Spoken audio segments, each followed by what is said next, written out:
So welcome everybody to Ask a Fractional CFO with our friends, our dear friends at DSO CFO. As valued eAssist clients, we wanted to have this very exclusive time set aside with these financial experts for you to ask any of the questions that you have for your next financial goal. Whether you feel prepared for it or not, these are the guys to talk to. So we've got all kinds of knowledge here on this webinar related to setting budgets and what KPIs to look for. They help other dental practice owners just like you all reach their goals and achieve them in a very financially smart way all the time. So we should probably take a second just for anybody that doesn't know who you are and isn't familiar with DSO CFO, for you all just to introduce yourselves and talk a little bit about in detail what you do, because I probably didn't get all of the highlights. No, you did great. Thank you, Amanda. No, this is fun. We love doing this. This is our second webinar with eAssist, and our first one was awesome, so much so that we begged to do another one because they've been so much fun, and we had great interaction with those on the other end. So no, thank you for having us. Yeah, so a little bit about our group. We are I guess the easiest way to picture it is a one-stop shop for all things accounting and finance as it relates to dental. Really, so we have an accounting platform. You're right. So we have a bookkeepers. We have fractional CFOs that take it one step above the accounting. Right. So once your accounting is done, we take a look at your financials and say, hey, well, this is what your financials are telling you.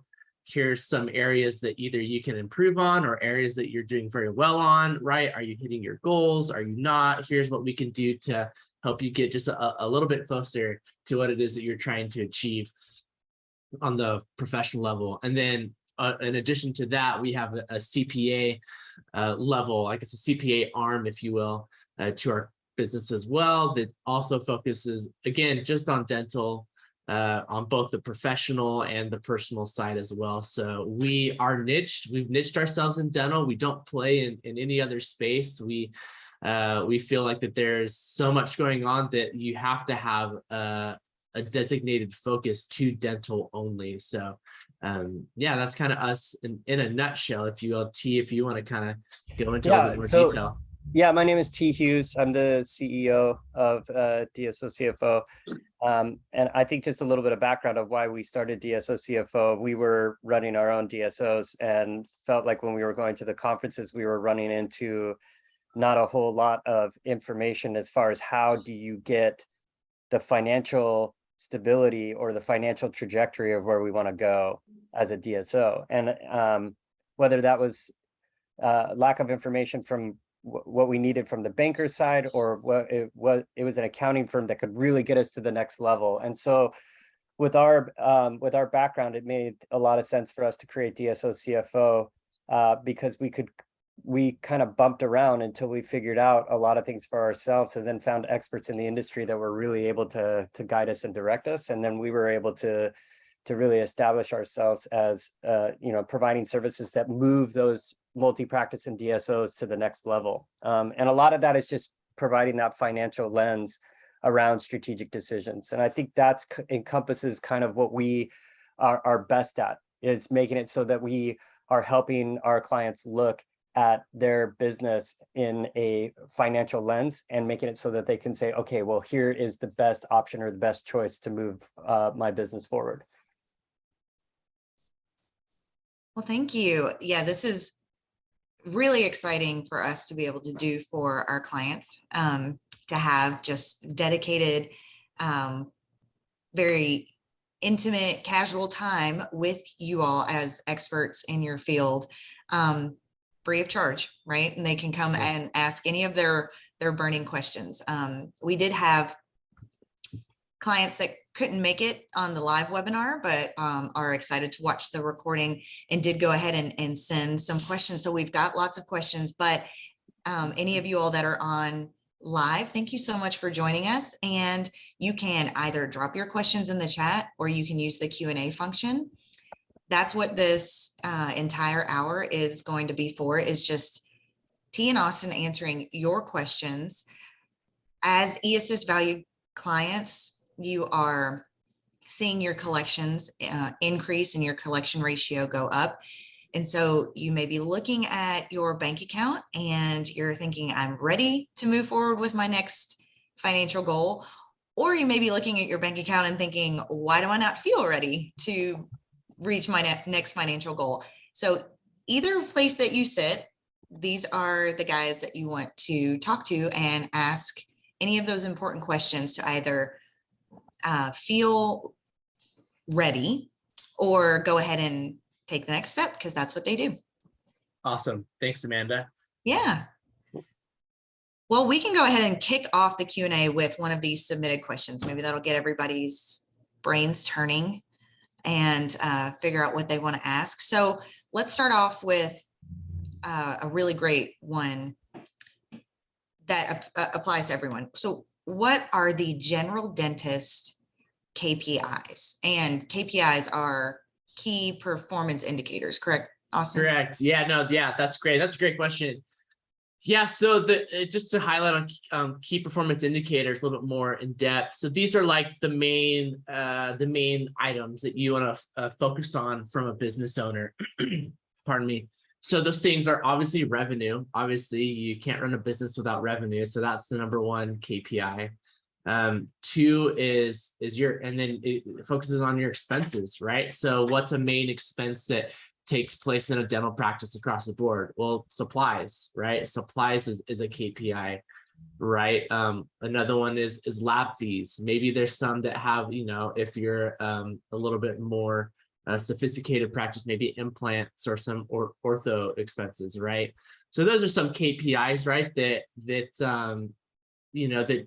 typically dentists have. I'll just run down about the top 5 to 7 KPIs that take place in every practice that every dentist should be aware of, and where roughly those expenses should lie on a monthly basis. So like I said, so dental supplies, so typically across the board, and this has been pretty cool. I'm sure some of you have seen, they're called practice level benchmarks from different groups. These are so cool because you can take a look at the benchmarks and then compare it to your own practice and see how is your own practice performing compared to the rest of the country's general practice, if you will. So dental supplies, typically we see that at about 6% of your revenue. So if you are doing $100,000 a month, right, $6,000 of that should be allocated to dental supplies. Now, again, this is the benchmark. So you can be maybe a little bit over, maybe 7%, or maybe even a little bit lower, 5%. It really depends on your goal, right? That's the other thing, is all these are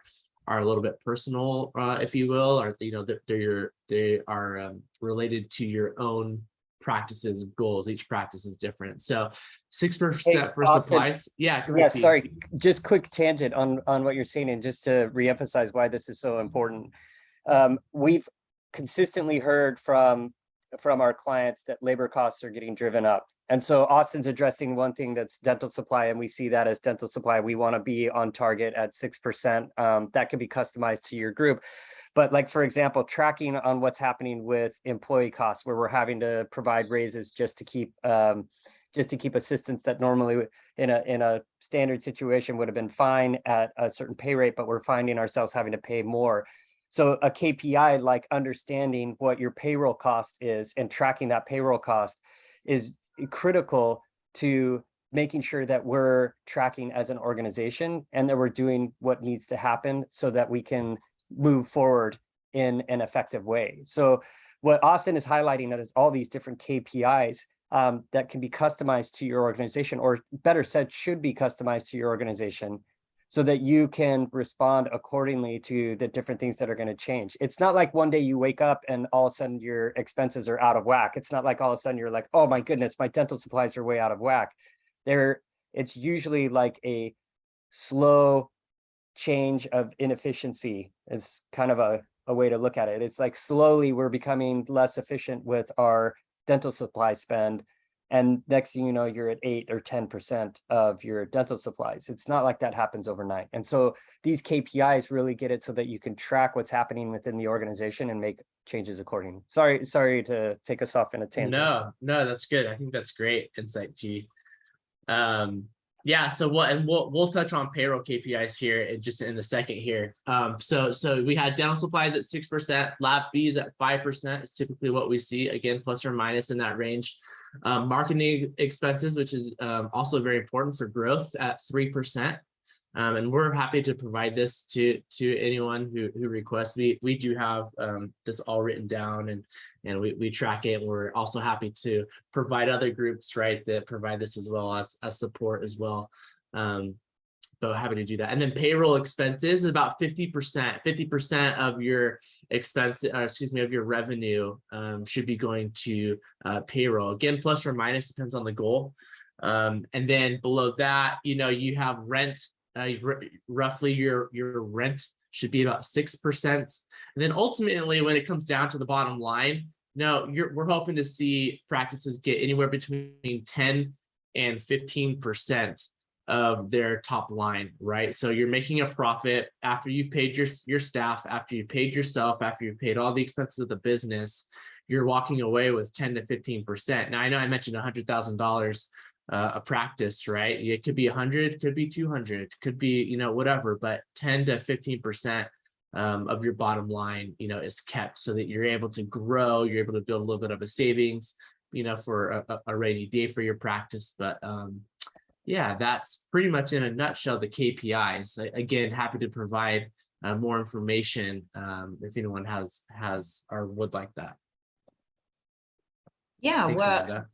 that would be great, I think, to send to all of the registrants. If you have that, let's have that as a great, tool to help guide them. And then if they see that they're outside of that, because that's a lot of different KPIs to keep track of, for sure. Yeah, it is a lot. And I think what's cool about that exercise, from a doctor or a practice owner, if you will, is you have a goal here, right? And then now you're tracking it month over month. Yeah, I'm over this month, I'm under, right? So then that way, I think a lot of us, as business owners, right, we like to think that our business is the top of the food chain, you know what I mean? Or maybe it's doing a little bit better than maybe we really think it is, right? We have this hope, right?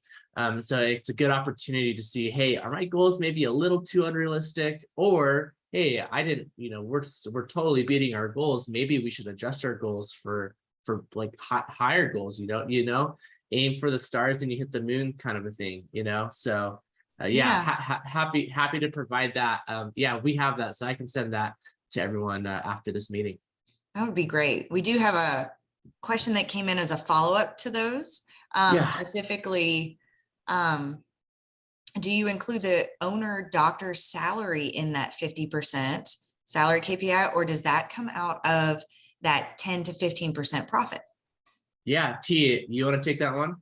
Yeah, I mean, so typically what we're seeing is that the payroll, and depending on how we're handling per practice, that usually is kicked down to the 10 to 15%. So yeah, when we're looking at the organization as a whole, well, I mean, it depends. So, I mean, Austin, what do you think? Like, I think typically what we do is we're going to be kicking it down.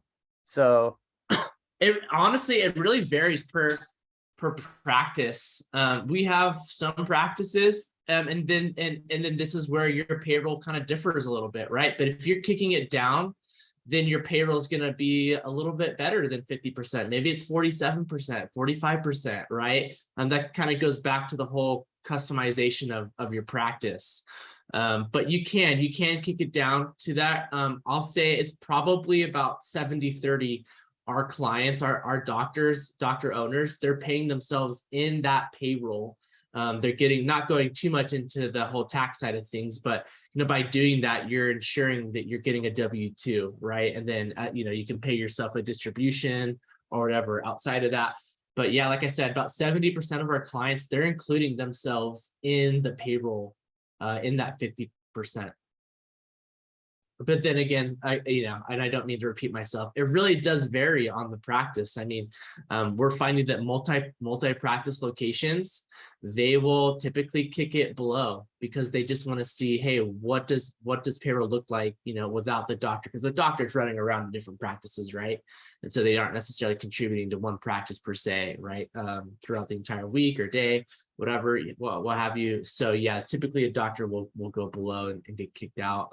Like I said, if that's the case, then your payroll percentage will likely decrease to like that 45 to 47-ish kind of range.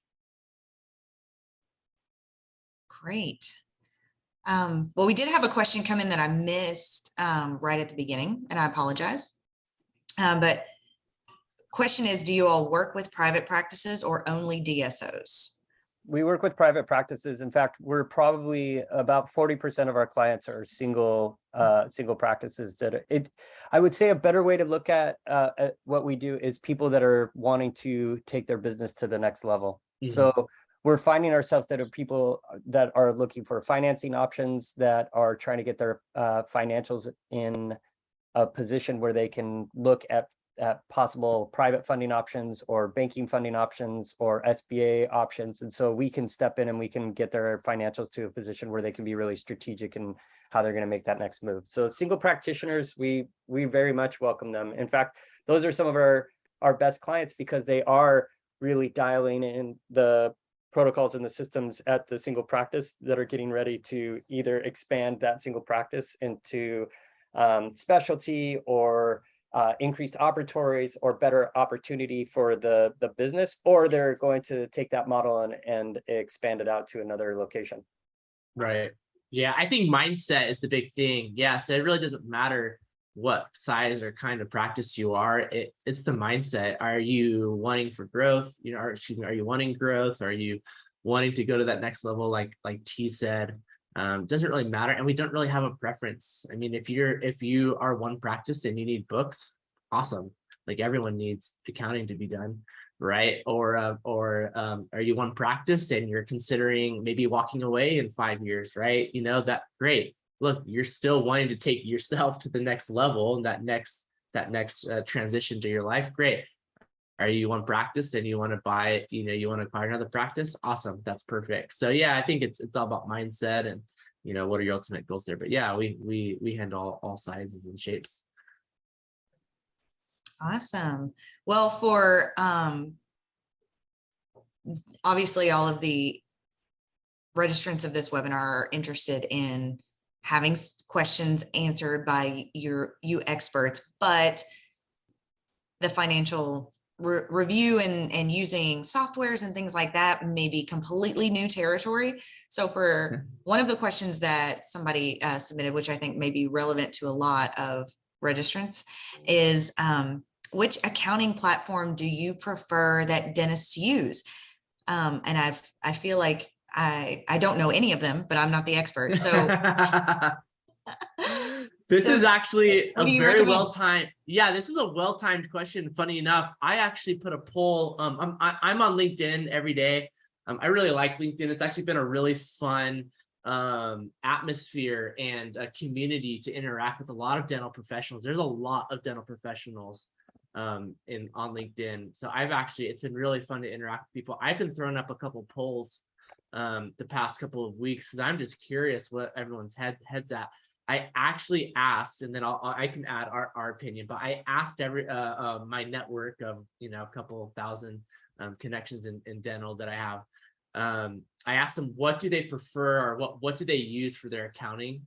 What software? I only listed 3. I used QuickBooks Online, Sage, which is very becoming more popular for the larger, like the very large DSOs. That's becoming very popular. And then QuickBooks Desktop. The other one is Xerox, Xerox. I think there's a small handful of others that are out there. It was 70% QuickBooks Online, 20% Sage, and then 10% QuickBooks Desktop. So that was pretty cool to see across our votes, and I stand by that. We like to suggest QuickBooks Online For us, it's in the cloud. It's in the cloud. It's updated fairly frequently by Intuit, right? They come in and they make their adjustments. Maybe there's some feedback that they often ask. You know, what could we do better? What can we do to make our software better for you or more friendly user? And so they update those fairly regularly, and they do it at night when everyone's asleep and not really necessarily working. So I love it. I call it QuickBooks for Dummies is what I call it. It's not really, but it's simplified. It's very simple, but it still gets you everything that you need. I feel like it makes everyone's job a lot quicker and easier. You can still get the reports that you need. Sage, like I mentioned, is I would only recommend Sage for probably that 15 plus practice. DSO is probably what I suggest. It's pretty heavy duty. In terms of the reporting though, I don't really know what kind of reporting you would really need that's much different than what something like QuickBooks Online or QuickBooks Desktop, for example, can even provide. Yeah, the advantages of Sage are really that you can fragment. So you can fragment a hygiene department and say, okay, I'm going to look at hygiene departments across all of my organizations. And so it really allows you to drill down and fragment in a reporting mechanism. That I would say if you have a full financial team that's working with you within your organization, that's when you would start wanting to look at Sage. QuickBooks Online is robust enough to handle even larger than 15 plus organizations. Right. It's just, you get into Sage because now you can start reporting on, you know, what your ratios look like for bank, you know, reporting to the banks. You can get even more complex in how you're doing your fragmentation of individual units. And then I think as far as Xero is concerned, the positives and negatives of Xero is it's very much an online resource. They don't have a desktop unless that's changed. No. But it's purely online. It's accessible from anywhere. You can, the usability as far as the app is concerned is very simple. And so it makes everything super accessible. I mean, you can do, you know, approval of expenses right on your phone, or review expenses, I guess would be a better way of saying it instead of approval. But you can review expenses right from your phone. So the robustness of the platforms just kind of ratchets up from Xero kind of being the base level, and then QuickBooks Online, and then Sage gets even more complex. But that's, I mean, if someone has a question about that, please send us a message. We're more than happy to kind of walk you through what would be our recommendation as far as what would fit best with your organization. And then lastly, just real fast before we move on, desktop, because I feel like desktop is another one. It's still in the Intuit family, the QuickBooks family. It's fine. It's just in our opinion, it's a little bit clunky. It's what we you know, learned on in school, right? Was everyone buy your QuickBooks Desktop license and let's go through all this, you know, together in class, right? So it's what your typical traditional, I guess, if you will, accountant will use, right? Maybe a little bit older, if you will, I guess, CPA and accountant will use. It's fine. It's totally fine. It's what people are used to. It's a very good platform. QuickBooks is newer. And so those that you know, have made the transition from desktop to online, which is typically what happens, is you making that transition from desktop to online, you know, will tend to lean on, you know, on online, QuickBooks Online. Great. Thanks, Amanda. Awesome. Well, yeah, it sounds like it really just depends on the needs, and then each one has different user experiences. Right. So it's great that there's a range of different ones to choose from. And they're not all that different. Yeah, they're not all that different. I mean, I would say Xero and QuickBooks Online are probably very similar in terms of what they offer. It's just a completely different, you know, client-facing platform ultimately. So yeah, I agree. It's nice to have all those options. Yeah. All right. Well, we have a question. Let's pivot back to, I guess this falls under, like you said, the KPI or budget for renting. So the question is, do you all recommend renting office space or owning the real estate? And how does that factor into the percentage of facility expenses? I guess Yeah. if you outright own either way, how does it impact it? Yeah, so T, I'll tackle the accounting aspect, if you will, and you can kind of discuss the higher level, I guess, if you will, on owning the real estate. Look, I think it comes down to your goal. What do you want? Are you planning on staying in that area for a long time? If so, and you have that opportunity and you can make it work in terms of cash flow, yeah, I would probably buy the property. And there's a strategy here that we're happy to share with you that makes total sense. And I think this is great. So you own the building, but your practice is inside that building that you own. You're paying rent ultimately to yourself that ultimately pays off the mortgage and property taxes and things like that. Right. So it's ideal. It's a win-win. Plus you're paying down an asset, right, at the same time. So for me, if you can do it, and it makes sense for you and it aligns with your goals, like I said, and you're not feeling that financial strain, I would suggest that 100%. In addition, what we suggest, right, our clients who are in this position is pay yourself a little bit more in rent. Pay yourself a little bit more in rent, because that is your, and you still own that. So it's almost like a pass through, if you will, completely legal. And you're able to do that, and then you're paying yourself a little bit more. We actually have a client in the Midwest, and they own the building, and they're paying themselves like 9% in rent. So I know it would go back to the KPIs. We say 6% in rent is typically what we see. If you own the building, that's different. It goes back to the customization. Each practice is different. Each scenario is different. These KPIs are more of a range, right? Like if you can get it in the ballpark, that's ideal. But they're paying 9% because they can.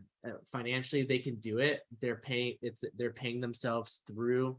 They're paying rent. They're paying out the mortgage. Plus, they're taking some of that home as well on the back end. So that's the strategy that we suggest. If you can, go for it. T, you're welcome to kind of provide the high level, but from at least an accounting perspective, that would be ideal. Yeah, I mean, as far as the long-term strategy, it is rare that owning the real estate is a bad idea. I think if you have the opportunity to purchase your real estate, you have a low risk. I mean, as long as you're confident in your dental business, then it's a low risk venture to go and buy the real estate. Now, a lot of it comes back to the real estate in your particular market and whether the cap rate on the building is appropriate for the purchase. I know a lot of cap rates, especially in California, for example, are so low that a lot of times you're talking about a long-term investment. And so it could be that it may not be a great investment opportunity to own the real estate if the cap rates are out of whack. So that's something to pay attention to. And it's just use of capital, right? If your use of capital is better served. And that's one of the things that we emphasize and that we focus on is forecasting out what your future looks like and then determining what that is based off of the financial decisions that are coming. So that would be one thing that I would prefer if when you guys are looking at your future, if you're going to make a financial decision like that, then how does that impact your business? And what does that do to your financial health? So if you're planning on moving to a mortgage rate that's more expensive than your rent, how does that impact the business over a 2-year span? So it's one thing to look at it as like, okay, what's going to look like in the next 6 months or a year, but 2 years from now, how does this impact the business? And is it worth doing this if it hobbles the business in a way that doesn't make sense? And so when looking at real estate, it should be treated as, I mean, oftentimes it's personal money that goes into the real estate acquisition or purchase. And I would not look at it from that perspective. I would look at this as a business decision and how does it impact the business? And then if you decide whether you're using personal funds or business funds to fund it, then that's a separate consideration. Great, thank you. Yeah, thanks for that's a good question. Yeah.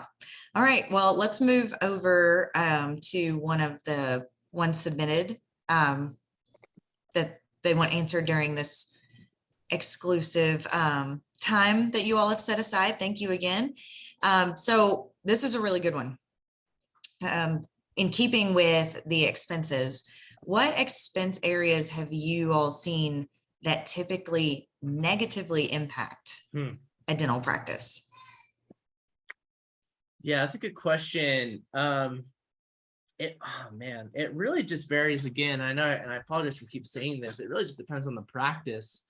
But I will say, of course, payroll is up there, but there's sometimes where you can't control payroll. For example, for those that have payroll that do bi-weekly payroll, right? So that's right, 2 times. Anyways, it's 2 times a month for the most part. But there's 2 months out of a year that you have 3 pay periods in a month, right? We just experienced that in July. July's fresh because we reviewed our clients' financials with them a couple of weeks ago, right? So that's kind of view. And everyone that was doing biweekly payroll, experienced a massive spike in payroll, because again, there's three pay periods versus your normal 2. So payroll is one, of course, but that's the one that you just have to monitor. Like T had alluded to earlier during this meeting, sometimes you don't want to lose that hygienist. I know hygienists were very hard to find, a couple of years ago during the pandemic, right? And so now that you have them and things are flowing nicely, and now your hygiene department has come and asked for a raise, you don't want to lose that, right? So it's easy to say, yeah, we'll give you a raise to keep you, right? So if that's just something that you have to monitor on a month over month basis, obviously that's the number one thing we have to look at. I will say, for the most part, we see our clients, they fluctuate between about 47 and 57%. I mean, again, it's that range. I know we said 50%. It is a range. If you are typically around 55%, it's not really a concern.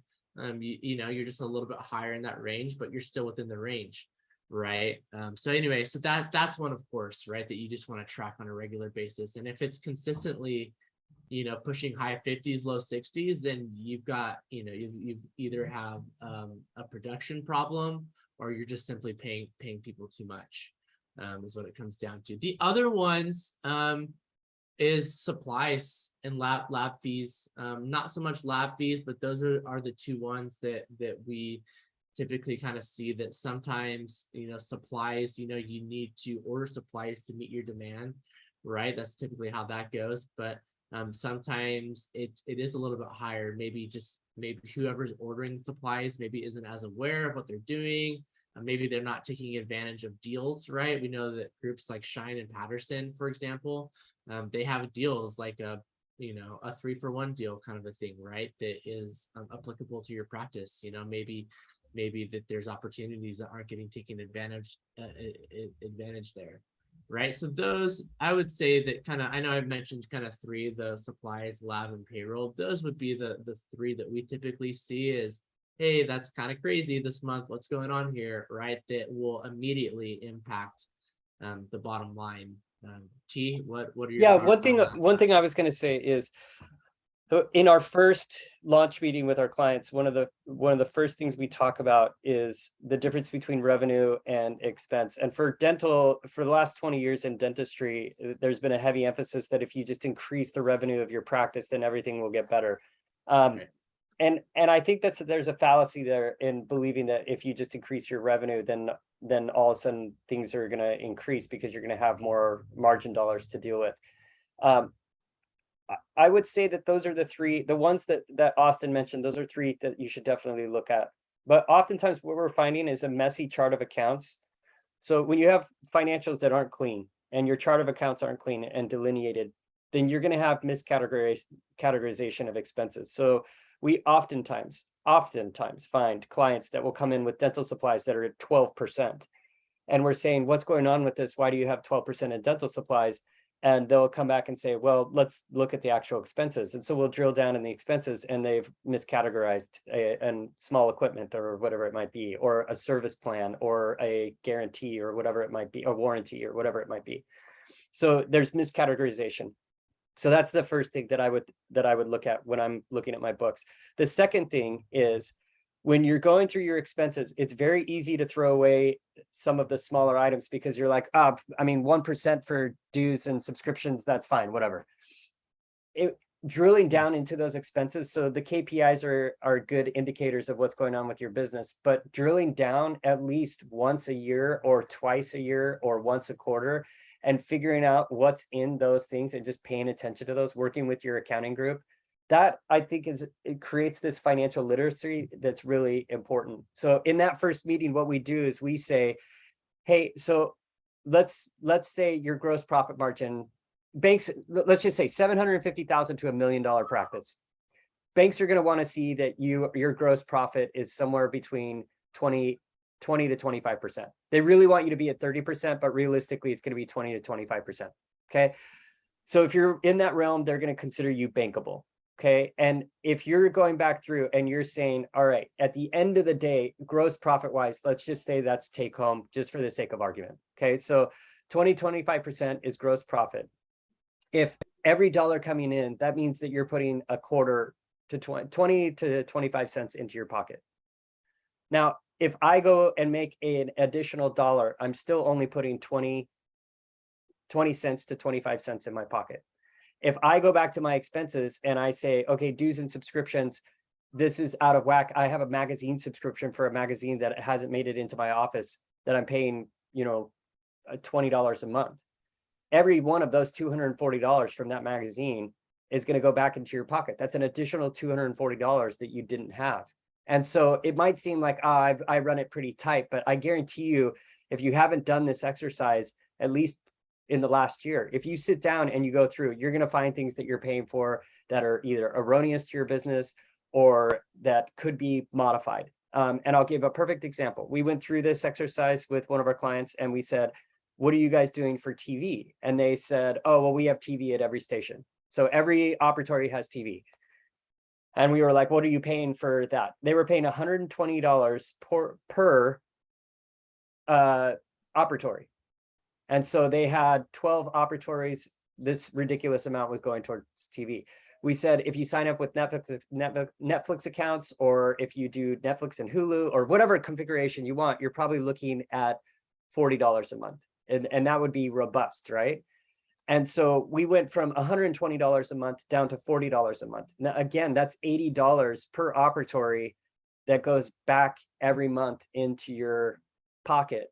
And I think when I'm looking at the expenses and the different categories of expenses, we obviously want to pay attention to the biggest areas where we can make impact. But oftentimes there are things that are just shuffled through because nobody's looking at them and paying attention to those expenses. At least I would want them to do them on a quarterly basis, but I'm a finance and accounting person and I care about those types of things. I would say at a minimum once a year, look at what's going into these expense categories and then figure out if that needs to be spent or are there alternatives to what you're doing. And there are alternatives for all sorts of things.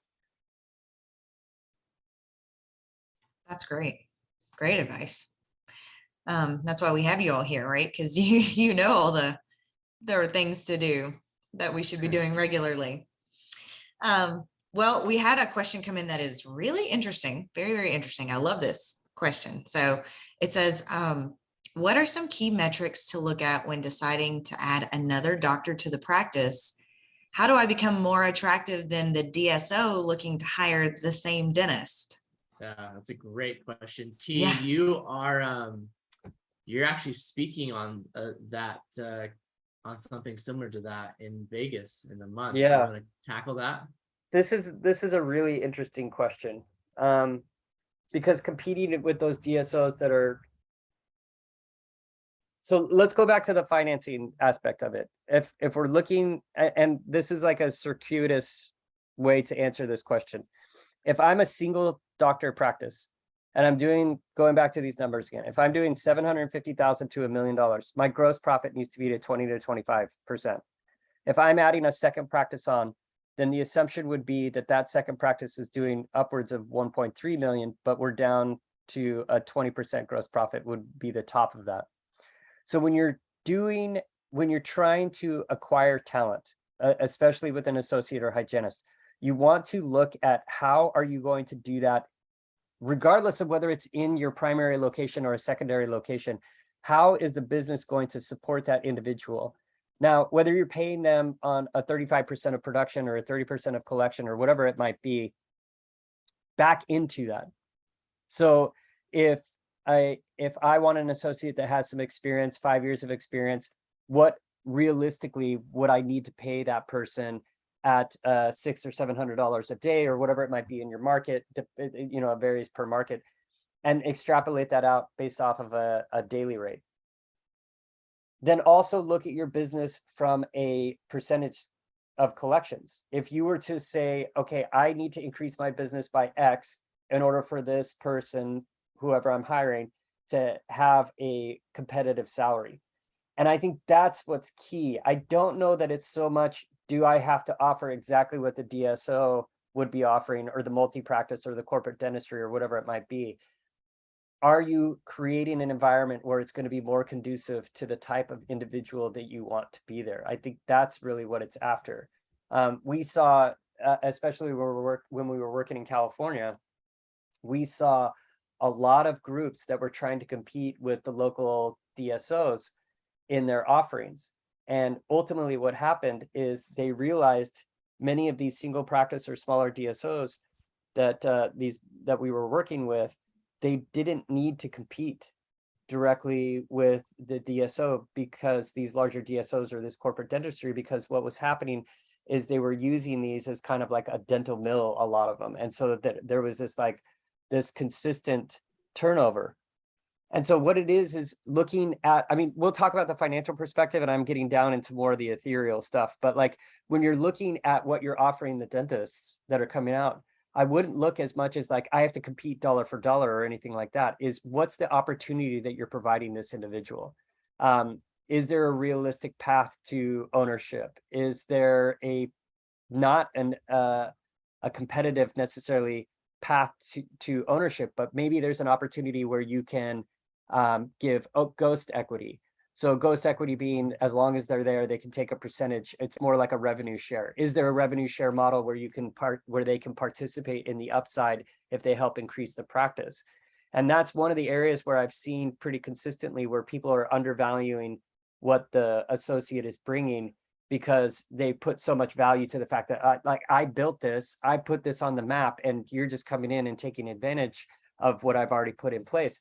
And when you think about it from that standpoint, it starts to get into not really looking at the best interest of the company. If you have an associate that's doing really well and posting numbers that are good, then focus on that instead of whether you built the practice and they didn't, and what their involvement is. Like if they're turning the numbers that you want and make it, so that's why I was saying, going back to single practice, second practice, 3+ practices, when you're looking at it, you want to be at 20% gross profit when you get into your second practice. On your third practice, you're probably anywhere from 18 to 20% gross profit. So the point of me bringing that up is you want to work back in to what you're providing your associate. So actual compensation for associate, I've mentioned a couple of those compensation metrics.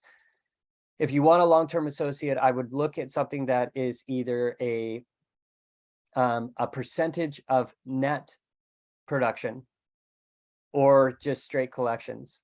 What we've seen is typically around 30% for collections, and then provide an opportunity, either a pathway for potential ownership in the organization, or I'm sorry, in the practice, or an opportunity for some sort of revenue share where they can have upside potential. And I think those types of opportunities, if you're growing at a proper trajectory or a good trajectory, those will be compelling. And I think that you will easily compete with DSO offerings that are out there. Excellent. That was a great answer to an awesome question that I've seen, lots of talk about DSOs, and we know that group dentistry is becoming more and more prevalent. So I love that question. Thank you. All right, let's jump to another one. So let's see. Oh, this one is a good one. So what are your all's thoughts about purchasing new equipment if we already feel like we have a lot of outstanding loans? Yes, good question. This is good. So funny enough, I believe, Amanda, it was our last webinar we did with you guys. We put a poll out to the group. I think we had quite a few doctors on that one, and I think it was 40 something percent. It was the majority. The doctors, they were in a position where they were going to buy more equipment, right? We asked what is the biggest financial aspect in your practice right now that's on your mind, that you're facing, that's on your mind, and it was buying dental equipment. So this is a good question. Yeah, I think if you need it, right? There's my brother, funny enough, he owns a DSO in Southern California, an 8 practice DSO in Southern California. I've actually asked this question to him a couple of times, actually, and he's actually really good. Him and the head doctor, they actually will find stuff on and I don't necessarily suggest it, but this is what they've done. They've gone on Craigslist and they found equipment that is not necessarily brand new, right, but is in good shape and it works, right, and just it's trying to save a couple $1,000s, right. That was one. That's not a popular one. I'm just kind of thinking outside of the box here, but yeah, look, I think practice loans are fine as long as you can bear it on a cash perspective, right? It's cash flow over profit is the way that I like to look at things, because it doesn't really matter what your profit is if you're feeling the strain of your cash flow ultimately. And so if you can bear it on the cash purposes, yeah, go for it. If you think that it's going to add to your top line, yeah, then that's a great investment. It's something that you need to look at. We need to buy this Itero machine or whatever, right? It's going to add X amount of dollars each month or each week or however you look at it. So yeah, then then it makes sense. If you feel like, though, this is a little bit more sophisticated, if you will, but if you feel like you have too many loans and you have too many debts, you have too many liabilities, right, going on, you're feeling the pressure on the cash basis, don't be afraid to reconsolidate your loan, to do a refinance on your loan. Both T and I have helped about 5. Well, we will be here pretty shortly. It will be 5 for the year at the end of this month. Doctors that they have been in business for years and years and years and years.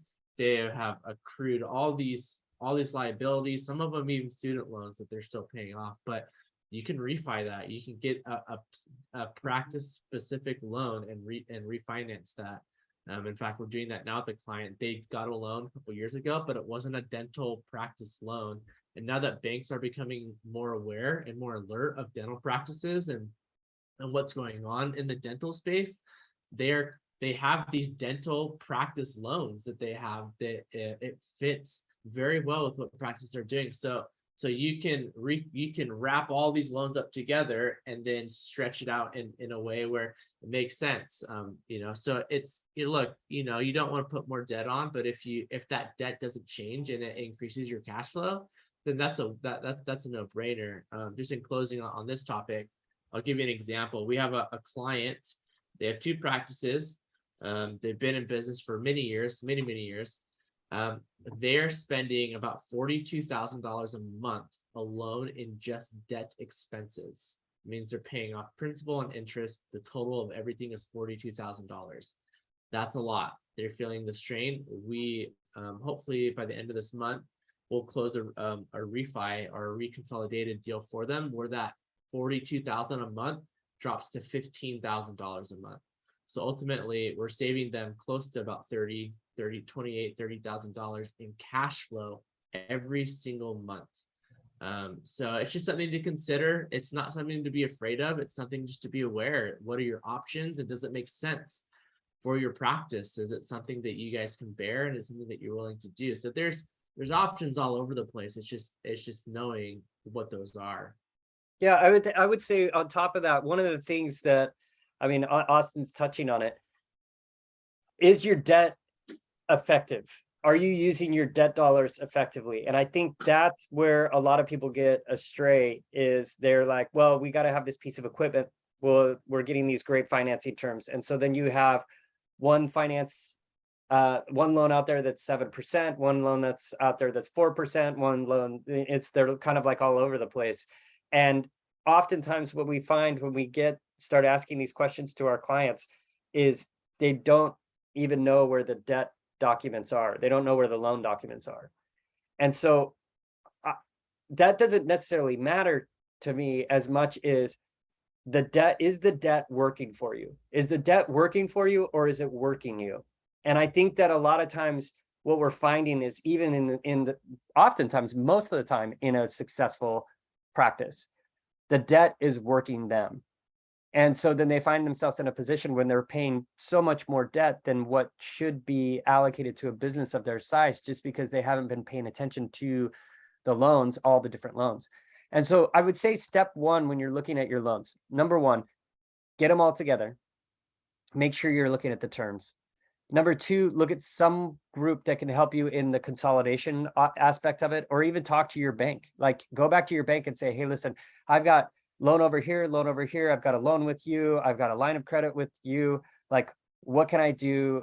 What can you guys offer me? And then use that as a basis point. Like, that's a great place to start. So then now you can look and say, all right, what is the option that's the most strategic? And oftentimes it might not be the most likely player. I mean, we've done it with a multi-practice group that had 8 practices at the time, and they ended up finding a private bank in the middle of nowhere in Pennsylvania that gave them fantastic terms, and it was more competitive than anything else that we could find. And they were able to get a proper line of credit that really helped them along, and it put them in a more strategic position to do what they were trying to accomplish. And really, that's what, when you're looking at debt, you're trying to make it so that you can use your debt dollars as efficiently as possible. Awesome. Well, we have just a few minutes here. If anybody has a question to throw at Austin and T before we wrap up, drop it in the Q&A. In the meantime, Austin or T, do you all have a link that you could send to me, or you can go ahead and put in the chat for anybody that may want to contact you to talk further about mapping out KPIs, setting budgets, any of the things that we've talked about in this webinar, and give them a direct way to contact you or schedule with you? Yeah, I'm happy to provide my email. I'm also happy to provide my Calendly link as well. I mean, either way is fine. We'll also be sending you the benchmarks as well. We have that. It's a 3-page. It's a short and sweet 3-page document highlighting the KPI. So we'll be sending that over as well. But yeah, either email or the Calendly link is yeah, I'm happy to provide that. Yeah, drop those in the chat. And then we do have one more question. Yes. So what is the difference between net production and collections when calculating a salary for an associate doctor? Because it gets tricky when you're dealing with insurance and write-offs when you're trying to pay your associates based on it, so is it off of production or collections? It starts to get a little messy, I think is. So this is kind of a 3-tier answer. Mm-hmm. So paying off of production is a more of an antiquated way of paying, just because you don't know with the insurance and the write-offs. And so I think I'm assuming Scott Brewster here is a doctor. Dr. Brewster, the way you're looking at it is correct. Okay, so you want to know net production is essentially, so production is kind of an antiquated way of doing it because you don't know what the write-offs are, you don't know what the discounts, all that would go into your pay structure, and it's a little bit more convoluted in figuring it out. Net production is essentially what you're doing is you're taking the collectible amount. Now that won't necessarily dictate on what you've got as far as whether an insurance won't pay or things like that. So it's a little bit more difficult to calculate on the net production. Calculating on collections is very simple. If you have patient A that comes in and their insurance is compensated, then you pay based off that collection. So whatever you've collected for the time frame. And so if you're saying, okay, we've got to pay on, we just finished August, we've got to pay on August, you would essentially look at your collections for the month, and then you would pay based upon those collections. So it's not going to be a pure, that's the interesting thing. It won't be a pure cash in, cash out transaction, because you're going to be looking at like antiquated collections, right? It could be that those collections came in 5 months after the procedure was done, but it's going to be, it'll equalize out over time. I don't know if that was the simplest way to answer that, but essentially net production is what you're looking at as this is what we know is collectible, versus actual collections is money in, payment on money in. Great. Is that what you all would suggest for hygienists that may get set up on a pay similar to associates? Because some hygienists are paid hourly and some are set up in, very similar to associates in the practice. Right. Yeah, T, go ahead. Yeah, I mean, I would say that for me, the best way to look at it is collections. If you're getting into net production, it's just slightly more complicated. It's not that much more complicated, but it's just like we know that that's what we're going to collect because we're heavy insurance. So Delta Dental will pay us X amount. And so we already know what we'll be able to collect from that. And you pre-qualify your patients. So anyone that's not already in your system, you'd be able to pre-qualify and know what the compensation rates are looking like. So you'd already have that factored out. Collections is just a better way of knowing. If your office is at 99% collections of collecting what it bills, then it's not as big of a factor.